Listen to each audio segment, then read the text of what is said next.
the primatologist Dunbar took an observation that many people had had previously, which is that most indigenous tribes capped out at around 150 people, give or take, maxed out around 225 in a few cases, but generally 150.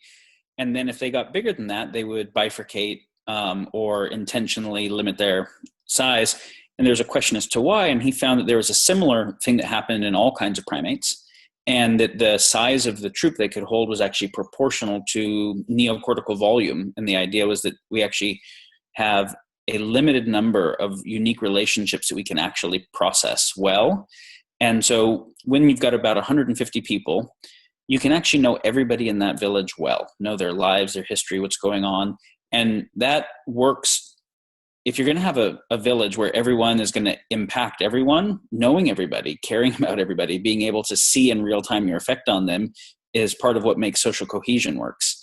As soon as you start having enough people that you actually can't track everybody, then you start having anonymous people. And you start having people where if they're suffering, you don't kind of care as much. And then you can have effects that could lead to them suffering, but you don't care as much. So you can't have social cohesion in the same way. Now, obviously, we are not going to move back to a world of just Dunbar number tribes, because you also would then have to have technology that only is back to the technology of that time, where you're only affecting that number of people. And obviously, our technology extends our impact to now global.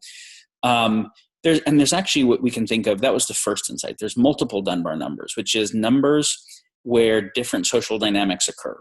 One-on-one is the first, right? Then small groups, 3, 4. Then up to about 12 or 15, etc.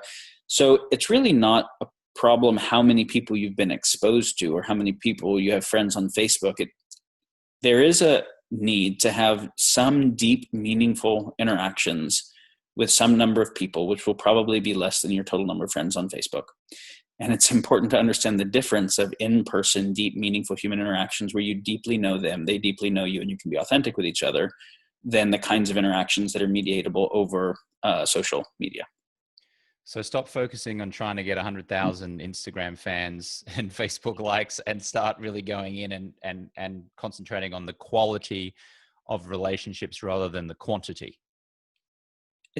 I really want to say I'm a technologist. Mm-hmm. I am just about right use of technology, understanding all of the effects of it. I have nothing wrong with someone getting 100,000 likes on Facebook if they're sharing a message that's meaningfully benefiting the world, and having more people hear that is actually making a better world.